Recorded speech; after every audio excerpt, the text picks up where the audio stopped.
Olá, eu sou o Marcos Salum. Eu estou aqui querendo compartilhar com vocês um pouco sobre o conhecimento de Bert Hellinger dentro da sua enorme bibliografia. Nós temos muita informação, só que muitas vezes pouco estudo, pouco debruçar sobre o conteúdo, pouca discussão sobre o conteúdo até.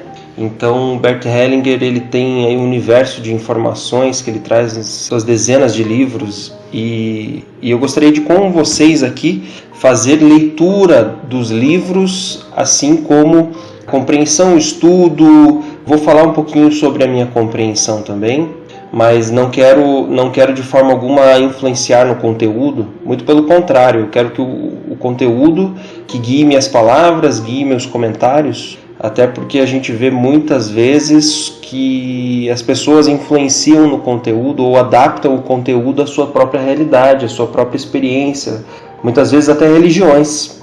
E eu acredito que o Bert Hellinger ia muito além dessas adaptações, ele criou algo novo. E até o fundamento do seu conhecimento ele sempre falou, como nós veremos inclusive neste livro, que eu vou citar daqui a pouquinho, a importância de não interferir, de não ter intenções diante de um fenômeno, diante de um conhecimento, porque então você adultera ele. E não é esse o objetivo aqui. A nossa intenção é compreender na essência o que Bert Hellinger quis dizer em seus livros, deixando até a nossa própria experiência um pouquinho de lado, abrindo mão de qualquer intenção, de qualquer preconceito, inclusive, para que possamos juntos aprender mais, nos aprofundar, ler, reler esses livros e com certeza conseguir construir uma ciência muito mais pautada em fatos, em uma base correta. Vamos errar, sempre erramos, mas tentar errar o mínimo possível, nos detendo no caminho que Bert Hellinger traçou para nós. O livro que eu vou falar hoje aqui é A Fonte Não Precisa Perguntar Pelo Caminho, da editora Altman, da autoria do próprio Bert Hellinger, que é um dos livros mais, digamos assim, mais completos, porque ele fez esse livro após já ter trabalhado muito com constelações familiares, já ter desenvolvido praticamente toda a sua teoria. Então ele trouxe neste livro um compilado, uma síntese de muito trabalho.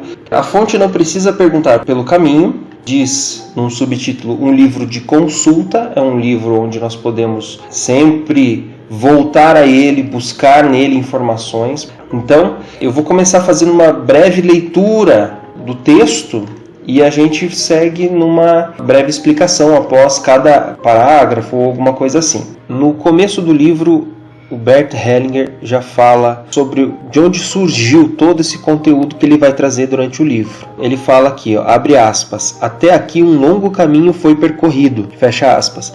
Ele vai dizer aqui quais foram as etapas, ou como ele fala, as estações, como se fosse um trem, talvez, que vai prosseguindo, evoluindo rumo ao objetivo final, um destino, e ele vai explicando essas estações.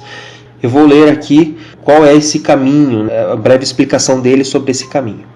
Ele começou para mim com a dinâmica de grupo. Aqui pude observar e vivenciar como necessidades e avaliações antagônicas podem ser harmonizadas quando um grupo chega a reconhecer as diferenças e etc. Aí continua o texto. Mas muito importante a gente entender como a dinâmica de grupo foi importante para o trabalho do Bert Hellinger, quando ele consegue constatar de forma óbvia, todo mundo já sabe disso, mas ele começou a analisar que diferentes pontos de vista, visões antagônicas podem se reconciliar, elas podem se harmonizar, desde que um respeite o outro nas suas diferenças e se reconheçam. É importante que os integrantes dos grupos se reconheçam.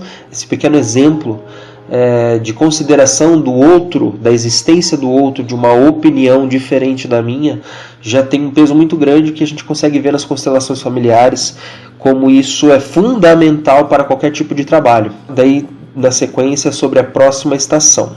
A próxima estação nesse caminho foi a psicanálise. Ela constituiu ao mesmo tempo um polo oposto à dinâmica de grupo. porque na psicanálise a atenção estava dirigida totalmente aos movimentos opostos do próprio íntimo. Em contraste com a dinâmica de grupo, a psicanálise vem trazer que as diferenças e as oposições acontecem dentro de todo mundo. Então, dentro das pessoas existem aqueles sentimentos opostos, reprimidos, os livres. Ele percebeu que as mesmas dinâmicas que acontecem em grupos acontecem internamente nas pessoas. E isso também é um fundamento importante para as constelações familiares, onde nós vemos que as pessoas elas têm influências diversas dentro delas próprias. Depois, o Bert Hellinger explica como que ocorre essas múltiplas, vamos dizer assim, identificações com ideias diferentes, opostas dentro de nós. Seguindo mais ali, ele fala de uma próxima estação. A terapia primal trouxe-me um aprofundamento das compreensões e experiências da psicanálise. Nesse método tratava-se de expressar sentimentos reprimidos num âmbito protegido, principalmente a tristeza e dor. No decorrer de muitos meses pude observar e vivenciar em mim mesmo quão diferentemente atuam os sentimentos, que alguns sentimentos substituem ações e outros as possibilitam. A terapia primal foi muito importante nos anos 70, onde se trouxe uma noção de que hoje nós somos consequência do que aconteceu na nossa infância, principalmente situações relacionadas aos pais, ao afeto, ao apego aos pais, a forma de cuidado que nós recebemos na infância. Isso nos modela, isso nos forma na idade adulta. Então, isso pode explicar sentimentos que na vida adulta nós temos, como ataques de raiva, busca por justiça, vontade de salvar o mundo, que são pensamentos que nós temos na vida adulta, mas que são pensamentos infantis. Bert Hellinger começou a entender como sentimentos, até sentimentos de dor, sofrimento, depressão, ansiedades, neuroses da vida adulta, elas são uma versão transformada de sentimentos infantis. Mais pra frente ele vai falar sobre isso também.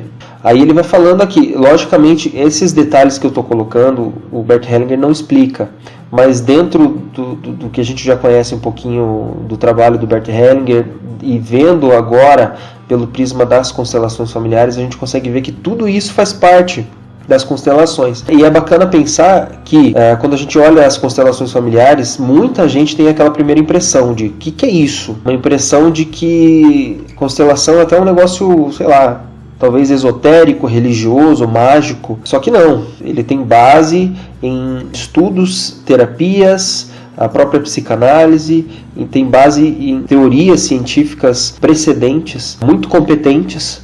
E aí é legal ele fazendo essa junção aí que ele fala da história das constelações como uma soma de vários elementos que ele foi conquistando durante a história dele, e eu acredito que isso possibilitou que ele construísse um conteúdo novo e que é bastante respaldado pela ciência aí. Então vamos dar sequência aqui na leitura. Logicamente eu não estou lendo tudo, gosto de frisar isso, estou lendo só alguns trechos aqui que eu acho que são relevantes para a nossa discussão. Nessa época entrei em intenso contato com a análise transacional. O que me fascinou antes de tudo foi a análise de scripts, isto é, que se pode trazer à luz com a ajuda de contos de fadas e histórias, o plano de vida pessoal secreto. Aqui na análise transacional, Bert Hellinger também conseguiu ter uma visão diferente, que vem se somando com essas outras visões que ele teve, como as histórias, criatividade humana, na verdade ela não transcende o humano, ela basicamente explica o humano. Dentre as histórias, dentre os mitos, dentre todos os contos, Bert Hellinger percebeu que existia o ser humano falando de si mesmo, por mais que seja, às vezes, utilizados personagens imaginários, fantásticos, mitológicos, tudo isso está falando do ser humano. Ele continua aqui mais pra frente, ele até fala: foi assim que reconheci, por exemplo, que a história do Pequeno Príncipe na verdade é um eufemismo do suicídio, e que as pessoas que gostam especialmente dessa história nutrem secretamente pensamentos suicidas. Olha só, ele está mostrando uma análise que é muito simples, que a história do Pequeno Príncipe,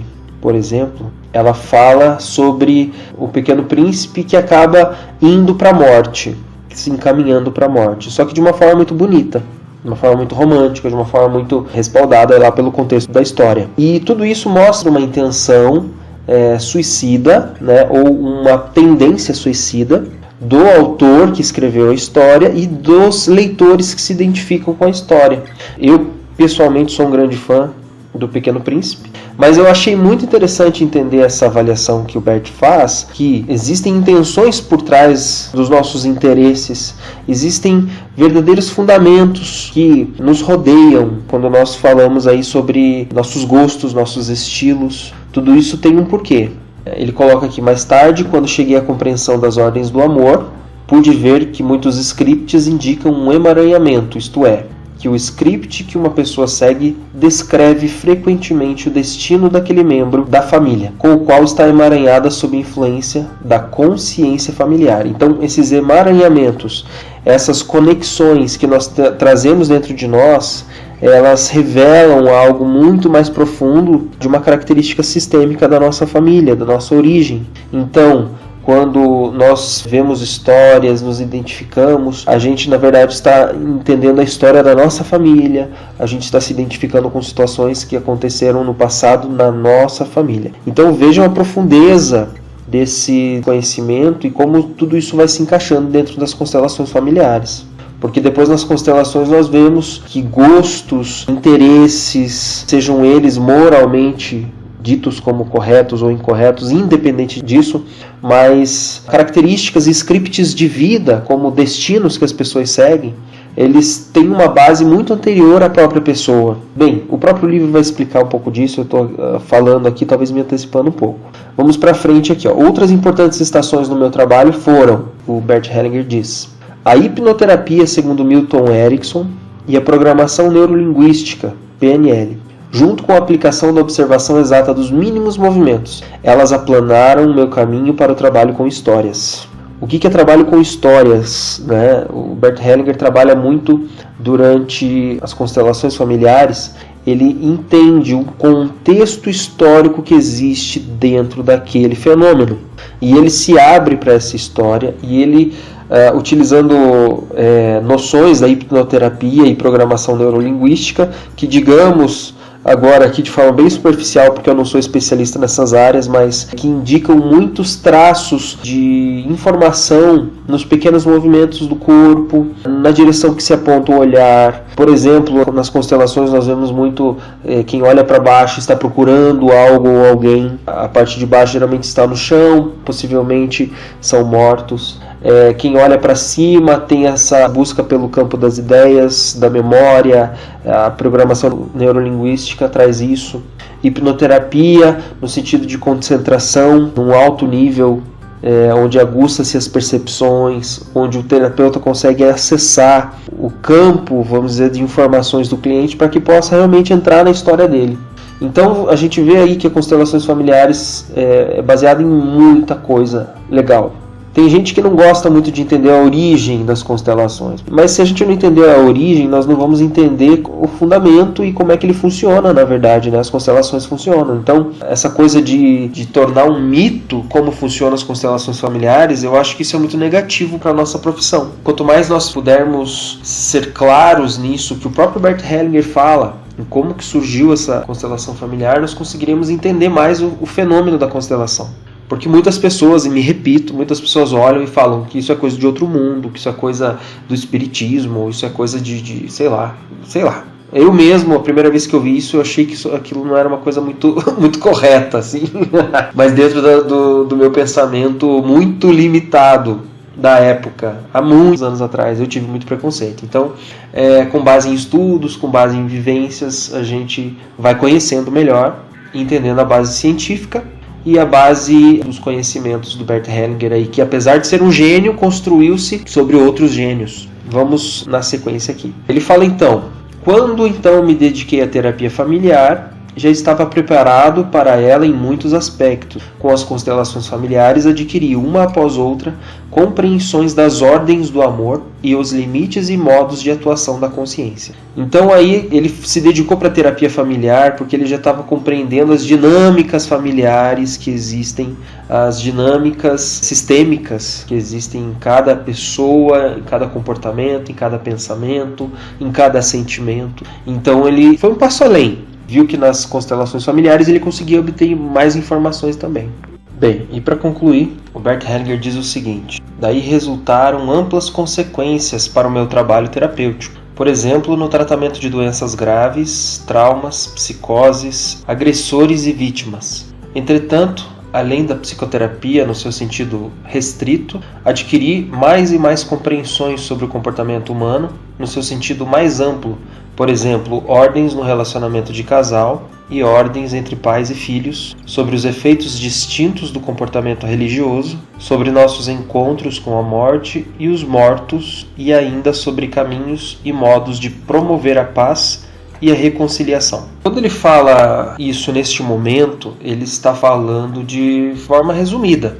É importante que a gente não tire conclusões precipitadas aqui, porque basicamente ele está dando uma visão geral de tudo que as constelações sistêmicas abarcam dentro das suas intervenções. Então nós temos aqui tratamento de doenças graves, traumas, psicoses, agressores e vítimas. Tudo bem, até aí não tem muito segredo, mas quando ele começa a falar mais para frente sobre comportamento humano no seu sentido mais amplo, então ele fala aqui ordens no relacionamento de casal. Quando ele fala ordens, a gente pode compreender como regras que são regras implícitas, que podem ser seguidas ou não, e que geram consequências, né? Então tem ordens aí no relacionamento de casal, ordens entre pais e filhos. Um ponto que eu quero frisar aqui, quando ele fala assim, sobre nossos encontros com a morte e os mortos. E é aí que muita gente confunde o que ele quer dizer com isso. No texto lá pra frente, ele vai falar um pouquinho sobre isso e eu vou também me debruçar mais sobre isso. Mas ele não está falando sobre encontro com mortos como se fosse encontro com fantasmas. Ele se refere a encontros com a morte e com os mortos no sentido de que nós temos essa vivência da nossa memória dos mortos. Como que nós nos relacionamos com os mortos após a sua morte, né? Então, como que dentro de nós encaramos, nós percebemos aquele indivíduo que faleceu, e é muito interessante, porque esse tema é um tema bastante obscuro, as pessoas não falam muito sobre isso, principalmente porque ele abarca um campo desconhecido. Mas o Bert Hellinger, ele não está falando do que acontece após a morte, ele está falando como fica o relacionamento dos que vivem, dos que permaneceram, e como que eles lidam com situações de morte. Ele fala sobre morte de crianças, ele fala sobre a morte até de crianças causadas por um ente familiar, como que a família vai lidar com essa situação. Então quando ele fala encontros com a morte e com os mortos, ele está falando como funciona essa relação pós a fatalidade da morte. Eu friso isso para que a gente não vá como alguns entendem que é relacionamento espiritual, alguma coisa assim, pós-morte. Não é por aí. Funciona mais na forma que fica o relacionamento entre os vivos e as memórias dos mortos, que ficam nos vivos. Ok, mais pra frente ele fala alguns detalhes de como foi feito o livro. Eu não vou me ater a isso aqui porque é um pouco mais técnico, mas ele vai para um parágrafo que é muito importante, que ele diz o seguinte: talvez algum leitor sentirá falta de uma extensa teoria para as minhas afirmações. Mas o que se ganharia com isso? Quem arrasta para a praia uma rede com muitos peixes é evidentemente o dono deles e pode pegá-los nas mãos. Mas infelizmente eles já não nadam mais. Neste livro podemos ver cada um dos peixes ainda nadando. O que isso significa para você na sua percepção? Eu vou falar o que eu entendi.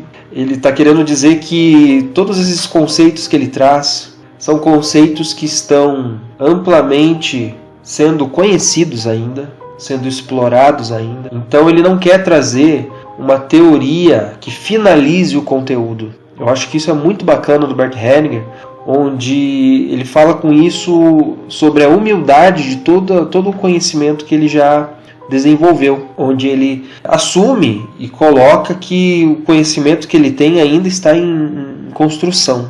E na verdade todo conhecimento sempre é assim. Então quando ele fala que neste livro podemos ver cada um dos peixes ainda nadando, é porque o conhecimento teórico ele não foi finalizado e não deve ser finalizado, partindo do ponto de vista de que ele está sempre sendo desenvolvido e até, por que não, a longo prazo transformado. E aí termina essa primeira etapa curtinha, onde ele fala um pouco sobre o que virá no livro, Isso não é a introdução, é a introdução da introdução. No próximo vídeo nós vamos falar sobre a introdução propriamente dita, onde ele fala o caminho do conhecimento e aí ele entra em aspectos de como ele foi construindo esse conhecimento com a experiência dele. Espero que vocês tenham gostado desse áudio, desse vídeo. Fico à disposição de vocês. Deixe seus comentários abaixo. Vamos debater esse assunto. Bert Hellinger, ele gostaria que nós nos aprofundássemos muito nesses conteúdos, senão ele não teria escrito livros para passar o conhecimento dele, para que nós pudéssemos obtê-lo e desenvolvê-lo ainda mais, mas sem perder a essência daquilo que ele já construiu, que foi fundamental, a pedra fundamental das constelações. Um abraço, tchau, tchau.